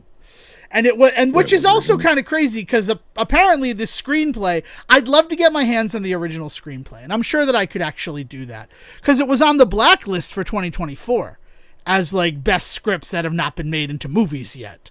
So the fact that the director is then assigned in 2025 and he takes this like illustrious blacklist script and rewrites it, that seems like a choice. Yeah. I don't know. It was just a weird experience. And I got hyper focused on the whole idea of single people can only have sex one night. I initially thought that it would still be Valentine's Day, which would, because they make money on that. A lot of the money that's made on Valentine's Day comes from single people. So, trying to couch it in the desire for love, that just makes more sense from marketing standpoint. And we see the guy who passed the mandate in a blink and you miss it moment talking about it. He has a terrifying line where he's like, it's no longer embarrassing to be called an incel. So there's that sort of shit going on in the background. Like, yeah, that's what I mean. Like, is if the movie made some effort to use this romantic comedy structure to interrogate the really like charged political questions that it's actually posing in the background, like that would be one thing, right? Like if there was like this really kind of interesting tackling of that, but it seems almost like the movie is doing its best to tell you to ignore that. And considering where we are in the world today, the world that we live in, telling people to ignore just go have sex, ignore all the other like shitty things this might be doing to people that aren't you. You have a green light. You go do your thing is like some of the most like. Did nobody read The Room? Yeah, it's real. Because I figured that like there'd be a whole thing about the fact that God, I have it written here. The big one was that crap. Because you brought it up. I mean, there's one whole thing where like when she's arrested, when she's brought in as a witness for this guy who's on probation for having sex as a single person, she's talking to the detective and she's like, why do you do this? Like, why do you... She's like, because, like, don't you want somebody like me being in the celibacy enforcement division? I don't believe in it, but I'm a cop. It's my job. But I'm like, yeah, but you're a cop. You could be in another department. You don't have to literally be in the department that is dedicated to keeping people from having sex. Like that was a weird fucking moment in the movie. Yeah. Like, yeah. There's a whole situation about sorry, I'm just thinking about all these things that came to mind. She has a roommate who is gay, and she agrees to watch their neighbor's kid for $5,000 because it's surge pricing, right? Her babysitter fell through. She offered me $5,000 to watch her kid tonight. And then Monica Barbara's like, well, don't you want to go out there? And she's like, please. My people have been skirting the laws set by straight people forever. We're good. Like, I don't need a night for it. And it's like, right. Like, okay, yeah, because I talked about, like, how is homosexuality handled in this? And it's like, right, yeah. It's illegal to not wear a condom, but it is perfectly legal to have multiple partners at the same time. Like, the rules are just not set in stone enough for me. Like, it's just like this thing for like, oh, it'll be funny for this scene. It'll be funny here. Like, we'll just do that. And there's some legitimately funny stuff. Like, Monica Barbaro is a singer, but what she sings is shitty, like, covers for drug commercials. Like... plaque psoriasis, I wanna see your skin free, or like that stuff's funny. Like, that is a funny thing, yeah. And it's just like, but then you get into this fact that they live in this fucking fascist dystopia, and everybody just ignores that because we get to get laid tonight. Weird. It was a weird. Yeah, what a wild thing to be putting out into the world right now. Yeah, I don't know. And I don't know if it did well or not. I think it was number 5. No, Super Troopers was number 5 in the box office because Super Troopers 3 happened. Have you seen it yet? Mm-hmm. No, I'm not going to see it yet. Oh, it's so. I'm hoping it'll get picked up by the bar. Yeah, that'd be excellent. Before I leave, it could be the last thing I see there, which would be kind of a nice. Yeah. Ending. So One Night Only was 3rd at the box office its opening weekend, with a total gross of $5.5 million. Following Spider-Man: Brand New Day, which is on path to be a $2 billion movie. I would be very surprised if it doesn't make $2 billion after this weekend's receipts come in. And The Odyssey, which is officially a $1 billion movie as well. And then there's One Night Only with its $5.5 million. And then, was it Minions and Monsters? Nope, Toy Story 5 in the 4th spot. And Super Troopers 3 with $4 million. And honestly, $4 million and it's only on 2,700 screens, and one night's only on 3,000 screens. Yeah, I'm pretty happy for Super Troopers 3. I'm going to be honest with you. I'm going to wait till you see it for us to have a deeper conversation about it. But I think, I'm sorry. I'm just looking at some of the numbers on One Night Only, and it seems like the consensus is pretty much what, if you can ignore the crazy ass premise, then it's a fine romantic comedy. And it's funny because the critics' consensus is low because they consider that to be a problem. The audience consensus is actually relatively high. It's not fresh, but it's 75%. So like, critics all say that it's hampered by a high concept premise that's full of red flags. Right? That's exactly what we've been talking about for the last hour or so. The world building prompts more questions than the script is willing to answer. Yeah, like it's just it really is just hampered by this overbearing kind of like high concept thing going on that they're just not addressing. Whereas the audience says it overcomes a gimmicky premise to deliver a genuine romantic comedy. The chemistry from with Callum Turner and Monica Barbaro is standout. So like there's this idea that like if you could just ignore everything else about the movie and just focus on just the two stars being cute together, then it's a fine film to watch. So take that as you will. Legitimately, just watch the trailer, because the trailer tells the story and ignores the entire like high concept premise. You know what's going to happen after you see the trailer. Because we've seen a romantic comedy. I can't name one romantic comedy where they don't get together in the end. Can you do that? Romantic comedy? No, because they have to get together. That is the structure. The formula of the romantic comedy is that they wind up together. Right? Even like when Harry met Sally, right? Like there's that whole time where they're not even talking to each other. And that movie's got its own problems, which we could talk about someday. But like, yeah, like, so you know it's going to happen. Just let us watch that journey. You know what? There's one other thing that I want to complain about this, and then we'll wrap this up, or we can talk about something else. We'll certainly wrap up this topic, is the fact that she is called a creative. Because she goes out with her girlfriend, right, and to try to find a nice guy, and then when her friend goes to the restroom, she's sitting there and she imagines that the guy she slept with last year, Sebastian, walks into the bar and he's like, "I've been trying to get in touch with you, but I didn't get your number. I only had your name." And so she has this whole like fantasy sequence, and then her friend comes back with the guy she met online for the bathroom, and she's like, "Oh yeah, don't mind her. She's just daydreaming. She's a creative." I don't need a fucking explanation for why she's daydreaming. I don't need you to be like, "Oh, she's a creative." Creatives imagine things sometimes. Creatives have daydreams. And then like 3 or 4 more of those sequences happen. And like, it's kind of hard. Like, I'm sitting in the audience and every time it happened, like when it snapped back to reality, I'm like, "Oh yeah, remember? She's a creative." Like, fuck you. She can imagine things and I've seen a movie before. I know how to suspend disbelief. Don't introduce something that is unnecessary for your movie to happen. I'm just going to be honest with it. Sorry. I knew that. You know what though? The good news: Gail Daughtry and the Celebrity Sex Pass was released at home streaming.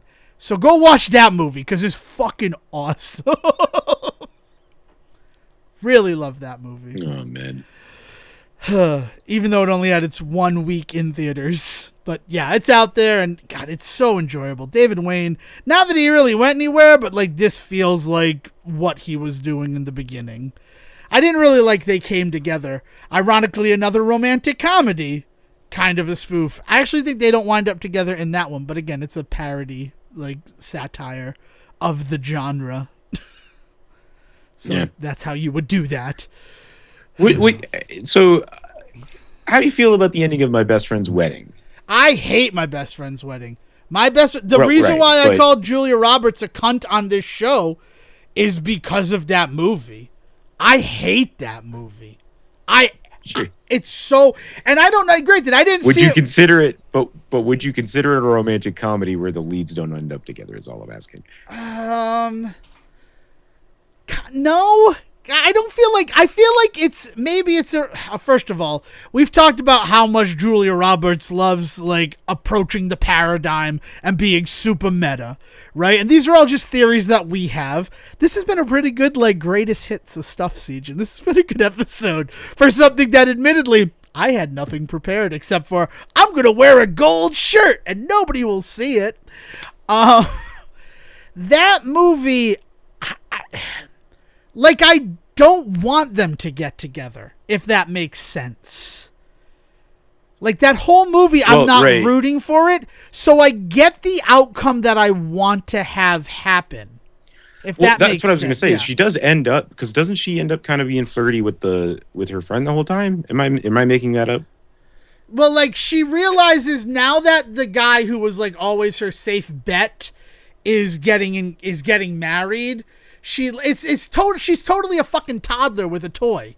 He's playing with the toy that I want. She gets the toy that I took for granted. It's stupid. I hate it. Like, it is. I hate it. And the stuff that she does, she's a shitty friend to Dermot Mulroney in that movie.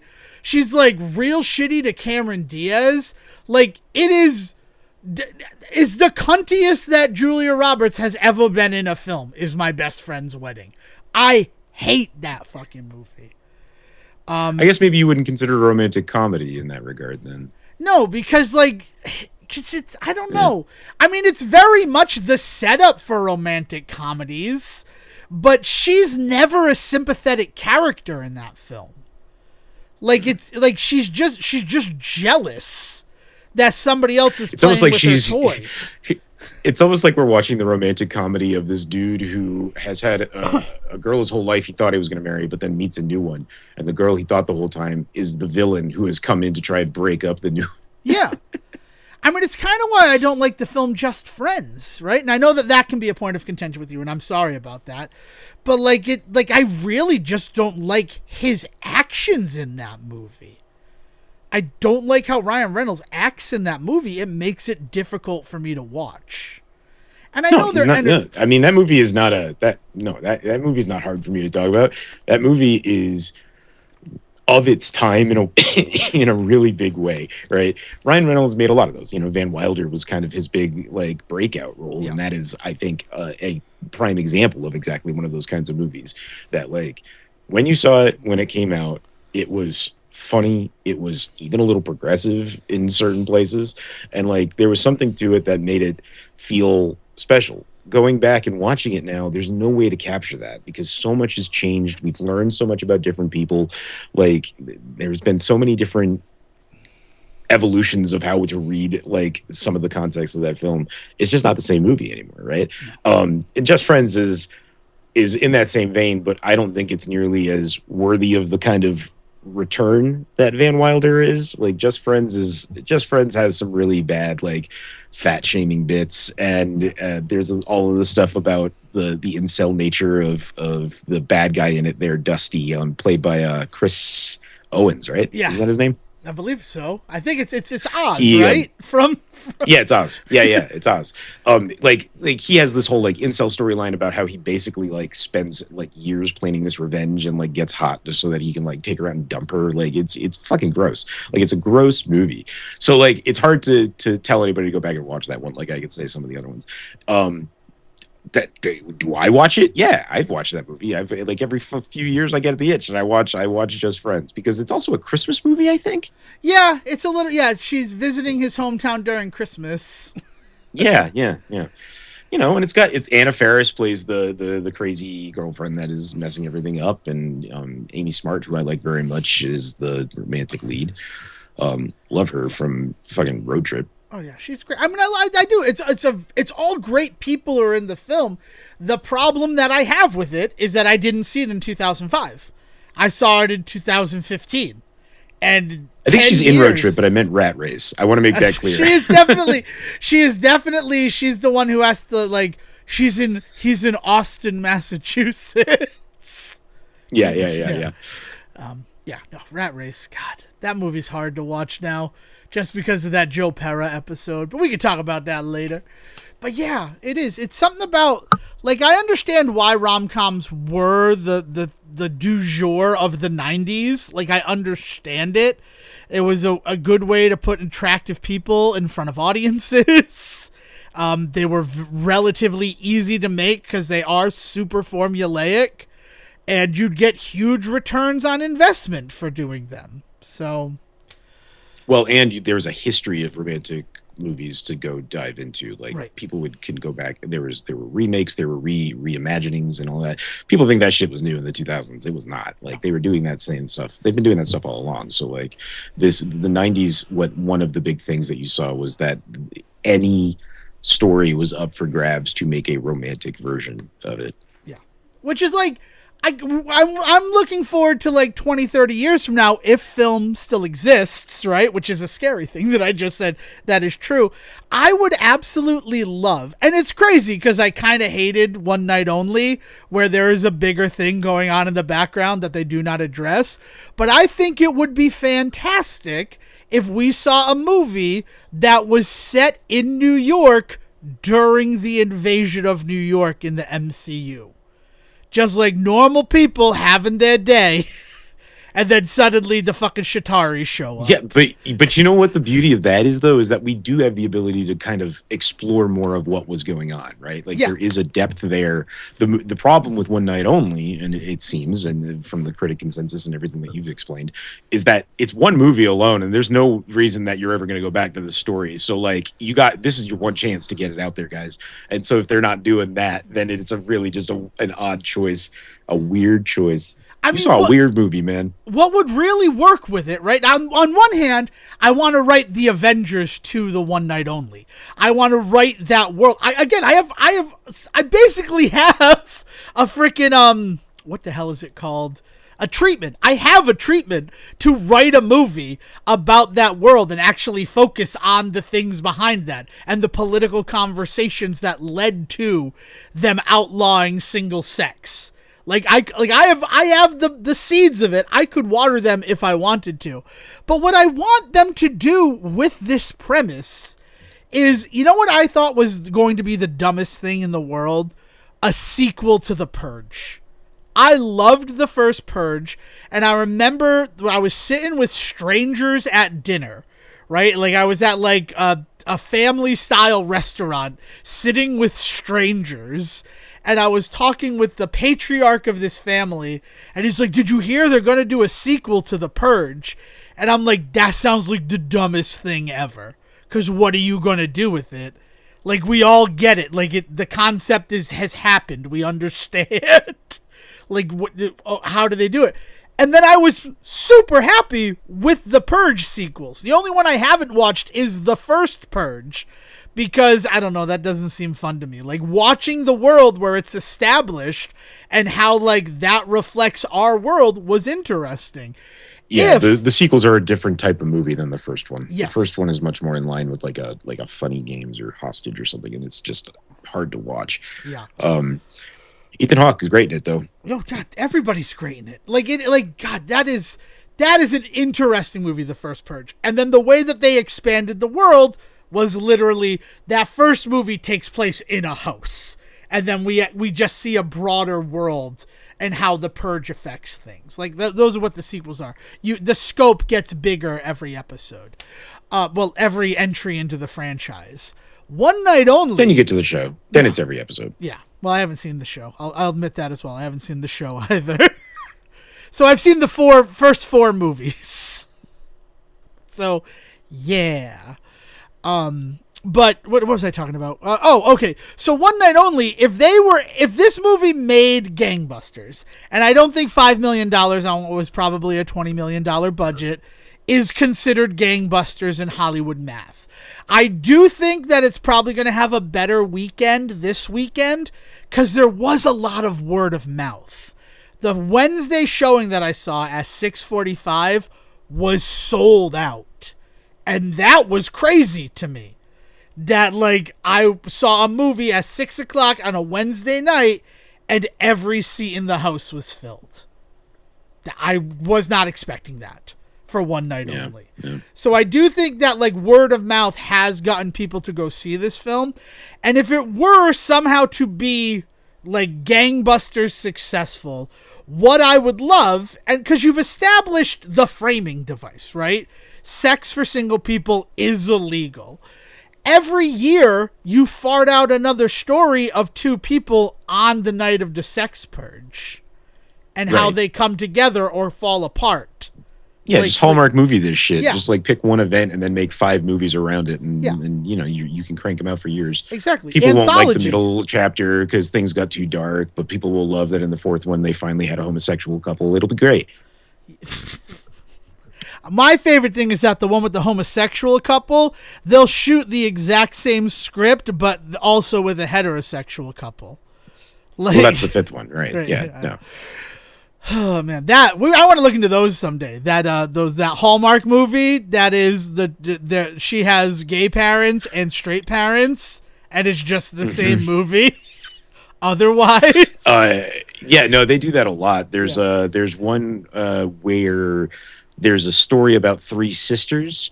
And so there's 3 movies, one about each sister, except that there's only about 10 minutes of footage that is different in each movie. They basically made the same movie, and then they realized, you know, if we broke out this scene, this scene, this scene, this scene, we could make technically 2 different films. Like, it's crazy. that's freaking insane. Have you seen any of the house Christmas ones that they do? I also love those. No. Where they pick like a house and then they film like a 20-minute family drama in it, and they do that 3 times, slam it together and call it a movie. And they've used the same house in the same anthology style movie series for just like years. So basically they just bought a house and just pumped out a bunch of just short stories and have just been slamming them together as like the Christmas house. I love that. That's such a good idea. Like, legitimately, we should look into the business of Hallmark Christmas movies, because it is impressive what they're doing, right? The whole, we sit down, we pump out like 40 fucking movies in 3 months, and then we just put them on the Hallmark channel, and people watch them. That's the craziest thing. Film's not going anywhere. I know I said that like scary thing. Movie theaters might be going somewhere, but making films is still something we'll be doing for a while. Maybe not forever, but I think 20, 30 years will be safe. And yeah, I could see the one night only anthology. Like, and then through each movie, if we learn more about the world and how things happened, like, that'd be awesome.